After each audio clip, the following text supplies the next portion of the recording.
So हे बच्चा party, कैसे हो आप लोग? आई होप आप बहुत बेहतरीन होंगे। बच्चा होना भी चाहिए। देखो, सबसे इम्पोर्टेंट सवालों पे हम लोग डिस्कशन करना पिछले कुछ दिनों से हम लोगों ने शुरुआत किया हुआ है।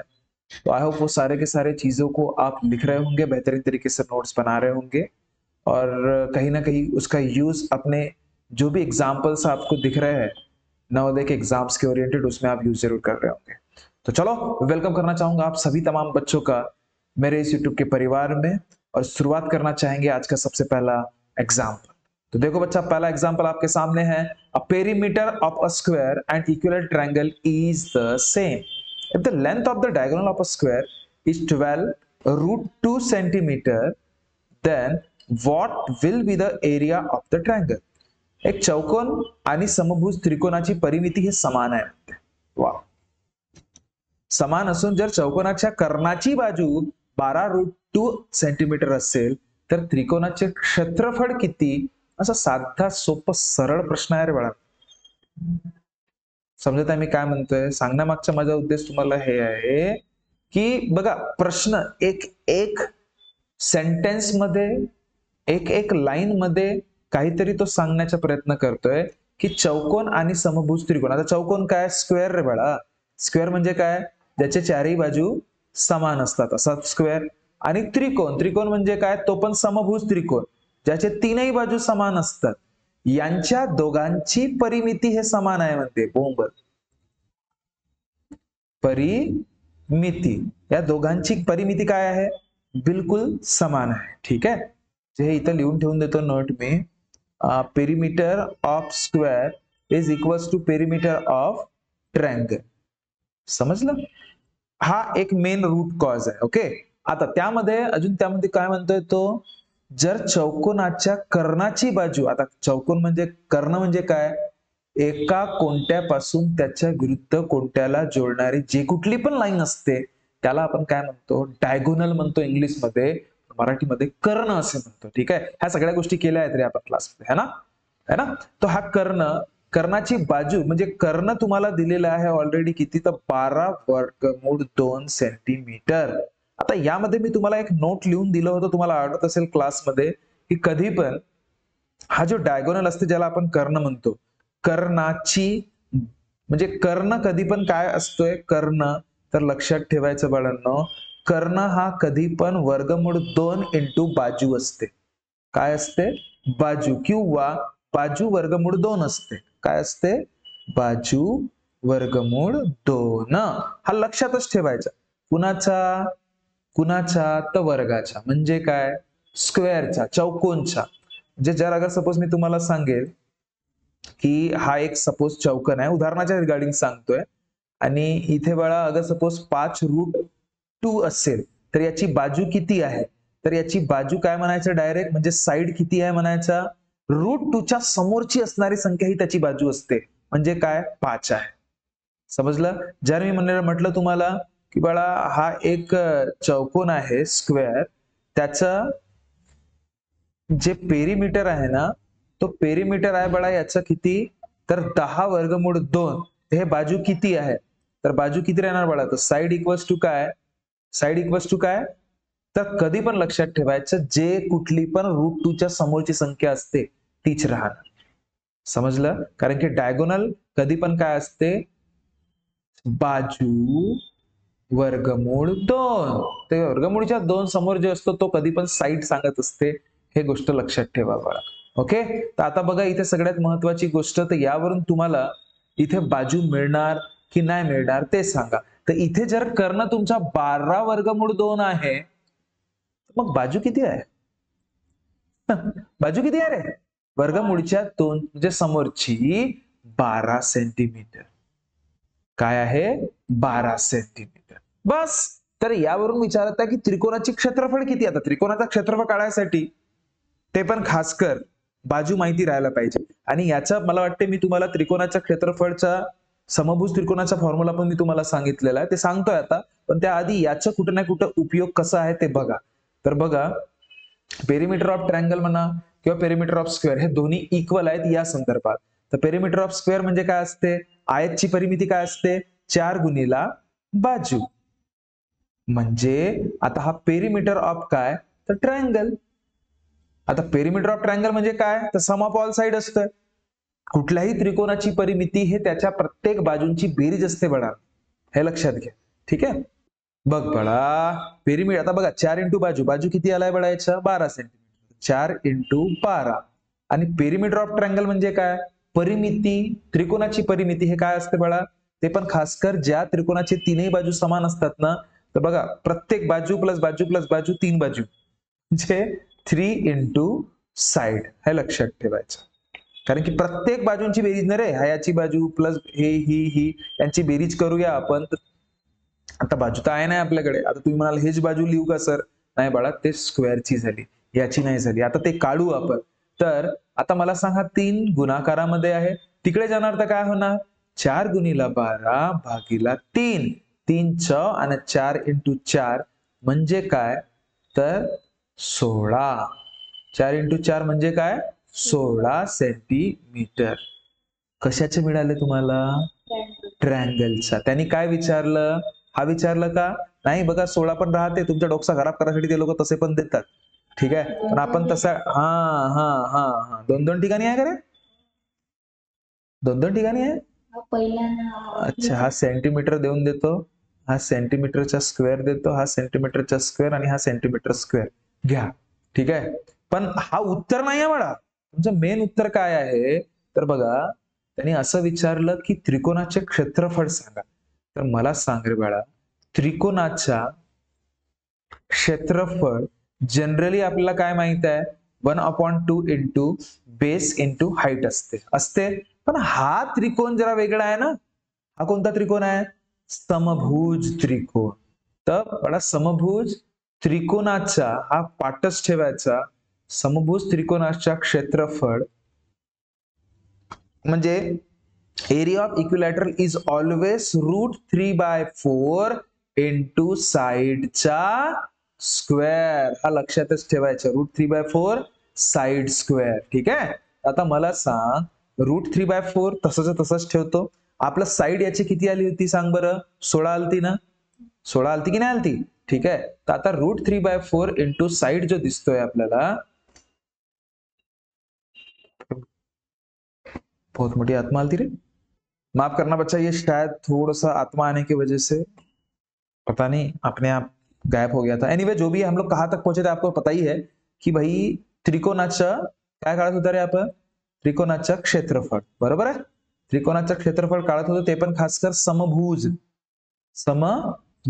त्रिकोणाचं, त्याचं असते √3/4 इंटू साइडचा म्हणजे बाजूचा वर्ग. आता √3/4 जसं तसंच लिहितो. बाजू किती आली होती रे, मला वाटतं त्याची 16 आलती ना आपली, आता मला आठवत, थोडं आठवत आहे, त्याची 16 चालती आहे ना. तर 16चा वर्ग म्हणते, तर 16 इंटू काय, 16च. 16चा वर्ग म्हटल्यावर 2 वेळा 16 लिहितोय. आता तूच सांग रे, 4 1 4, 4 4 16, तर मग उरलं काय, √3 इंटू 4 इंटू 16, 16 64 आणि √3 म्हणजे तुमचा उत्तर 64√3 होणार.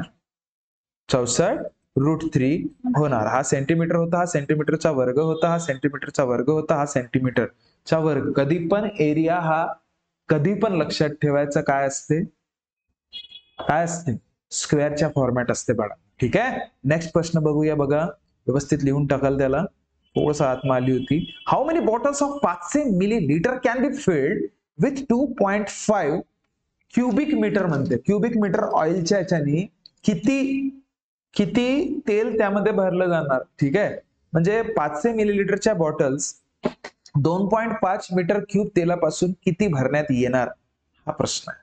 आता यामध्ये एक गोष्ट लक्षात ठेवाल, कधी पण 1 मीटर क्यूब म्हणजे कधी पण 1000 काय असते रे, लिटर असते. ह्या गोष्टी पाठच पाहिजे तुम्हाला.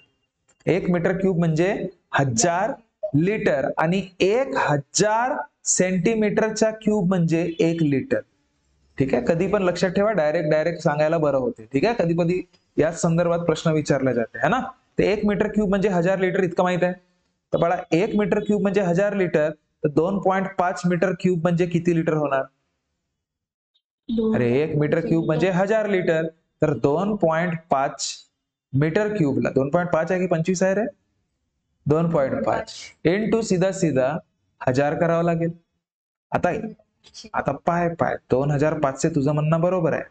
2500 लिटर. आता याच्या हे गुणाकार सांगत नाही बसत, माहित आहे सगळ्यांना. शून्य जितके तितकं पॉइंट हा समोर जात असतोय. बस ह्या सगळ्या गोष्टी केलेल्या आहेत आपण. अब उसने ये बोला है 500 मिलीलीटरच्या बॉटला रे, छोट्या छोट्या 500 मिलीलीटरच्या बॉटला या मोठ्या कंटेनर मधून ह्या अशा किती भरल्या जातील म्हणते या तेलापासून. टुबुक टुबुक टुबुक टुबुक किती भरल्या जातील, है ना. आता मला सांग, हा 500 मिलीलीटर म्हणजे मिलीलीटरच्या स्वरूपामध्ये आहे आणि हा लिटरच्या स्वरूपामध्ये. तर त्याला पहिले आपण मिलीलीटर मध्ये कन्वर्ट करू, नाही तर होणार नाही. तर आता मला सांग 2500 लिटर, 1 लिटर म्हणजे किती मिलीलीटर असतो रे? 1000 मिलीलीटर असतो. तर मग मला सांग बाळा, 2500 लिटर म्हणजे किती?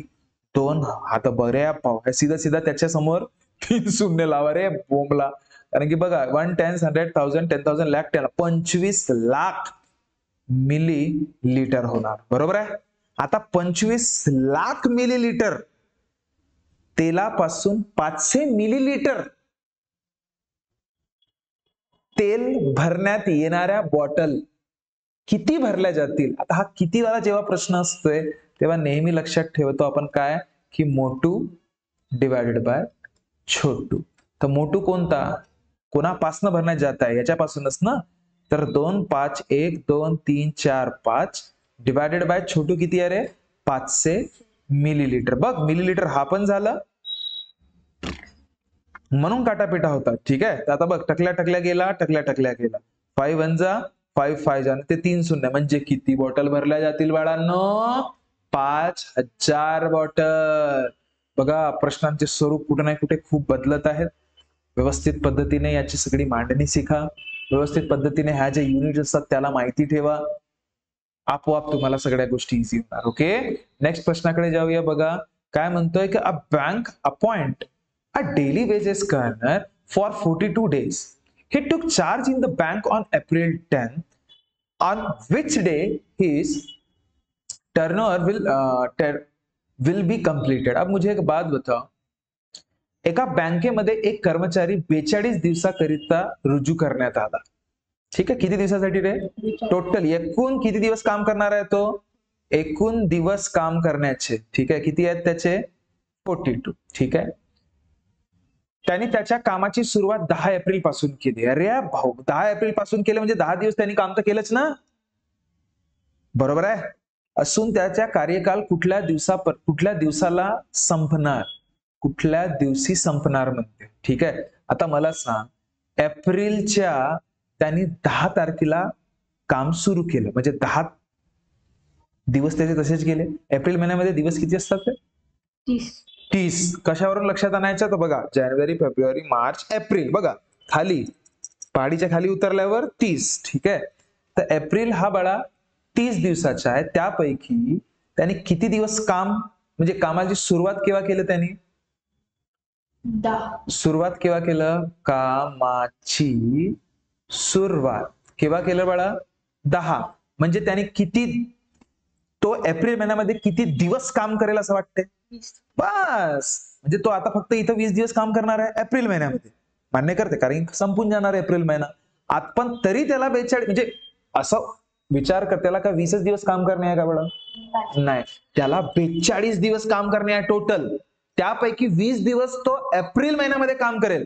मग काय समोरचे एप्रिल महिन्यामध्येच काम करणार आहे पूर्णचे पूर्ण उरलेले दिवस, की समोरच्या महिन्यामध्ये करेल? समोरच्या महिन्यामध्ये करेल. तर दिवस किती उरले आहेत ते तरी पाहून टाकू. फक्त एक काम करू, 42 दिवसामधून 20 मायनस करू तर किती दिवस उरले आहेत अजून त्याच्याकडे काम करायचे? 22. तर बाळा मला सांग, 1 मई पासून चालू करशील तर तो किती पर्यंत काम संपवून टाकेल? 22. बस खत्म काम. मेरा कहने का इंटेंशन देखो, पैटर्न समझ लीजिए. हालांकि अभी मैंने ये डिस्कशन कर करके आप लोगों को थोड़ा सा समझा नहीं समझा वो बात अलग होगी, लेकिन चीजों को पकडो की भाई एप्रिल महिन्यामध्ये 30च दिवसाचा महिना असतो बाळा. त्यापैकी त्यांनी 10 दिवस 10 म्हणजे 10 एप्रिलला त्यांनी कामाची सुरुवात केलं होतं. म्हणजे त्याला आता फक्त एप्रिल महिन्यामध्ये 20च दिवस काम करायला मिळेल, पण त्याला एकूण 42 दिवसाचं काम मिळालं होतं. त्यापैकी 20 दिवस त्यांनी एप्रिल महिन्यामध्ये करून टाकलं. किती दिवस उरले? 22 ना. तर तो उर्वरित काम येणाऱ्या महिन्याच्या 22 तारखेपर्यंत तो करेल. खतम. यावरून माहित झालं. म्हणजे 22 एप्रिल पर्यंत तो काम त्याचं संपवून टाकणार, संपून जाणार त्याच्या 22 एप्रिलला. बरोबर है? आई होप आपको ये समझ में आया होगा. सॉरी अप्रैल नहीं, मई 22 मई. समझ रहे बात को? अच्छा हुआ इसने बता दिया. चलो नेक्स्ट देखो बच्चा, which of the following can not be classified as a plane. खालीलपैकी कुठली आकृती ही समतल नाही. समतल म्हणजे प्लेन म्हणजे काय? 2D म्हणजे 2 डायमेन्शनल. 2 डायमेन्शनल रे, 2D वाली आकृती म्हणजे जे आपण बोर्डवर काढू शकतो अशी आकृती. पण त्याचं असं म्हणणं आहे खालीपैकी कुठली आकृती ही समतल नाही. जे आकृती आपण बोर्डवर काढू शकत नाही अशी, खास कर प्लेन बिलकुल. हा, आता चौकोन आपण काढू शकतो ना बोर्डवर? बाई हे तर 2D दिसून राहिली ना, 3D दिसते का? नाही. वर्तुळ, गोलू आपण काढू शकतो. आयत, रेक्टँगल काढू शकतो का आपण? बापा बिलकुल काढू शकतो आपण रेक्टँगल. समजलं? नाही समजलं? अरे बावरे, अब क्या हो रहा है यार इसको? क्यों ऐसा हो रहा है? एक मिनट, खतरनाक. एक मिनट बच्चा, एक मिनट, शायद प्रॉब्लेम चल रहा है थोडासा. जल्दी क्लिअर हो जा. हा, आणि रेक्टँगल जे असते बाळा ते काय? तो पण काढू शकतो आपण. काढू शकतो म्हणजे इथे तर सगळ्याच आकृती आपण काढू शकला. म्हणजे यापैकी नाही हा आपला काय उत्तर होत बसेल. ठीक आहे. लास्ट प्रश्न बघूया बाळा. ठीक आहे, लास्ट प्रश्न पहा काय म्हणतोय. रे रे रे रे रे रे रे रे देखो, अशा टाईपचे प्रश्न खूप जास्त विचारले जाणार आहेत. आता हे लक्षात ठेवा. ठीक आहे. EC आणि AB हे एकामेकाला पॅरलल आहेत. काय आहे? पॅरलल आहे. हे जेव्हा एकामेकाला पॅरलल आहेत तर आपली ते जे एक थेरम आपण जे अभ्यास केलेला नाही, पायथागोरस नाही बेटा, त्याच्यामध्ये करस्पॉन्डिंग अँगल आपण बघितलं होतं. ह्या सगळ्या गोष्टी आपण बघितल्या होत्या. इसके बारे में जरा सोचिए बच्चा, थोड़ा सा जरा वक्त का प्रॉब्लम है, बाकी कुछ नहीं है ना. इस पे जरा सोचिए और प्रॉपर तरीके से मुझे बताइए कि इसका आंसर क्या होना चाहिए. बाकी हम लोग रिमेनिंग जो भी एग्जांपल्स रहेंगे कल जब मिलेंगे ना, इसको कंप्लीट करने की मैं कोशिश करूंगा बच्चा. ओके, तो आई होप आपको ये सारी चीजें समझ में आई होगी. अगर सपोज कुछ भी चीजें अगर आपको पसंद आई हो तो प्लीज हमारे चैनल को लाइक, शेयर और सब्सक्राइब जरूर कीजिएगा. मिलते हैं नेक्स्ट वीडियो में. तब तक खुश रहिए, ख्याल रखिए. Thank you so much. Ta-ta, bye bye.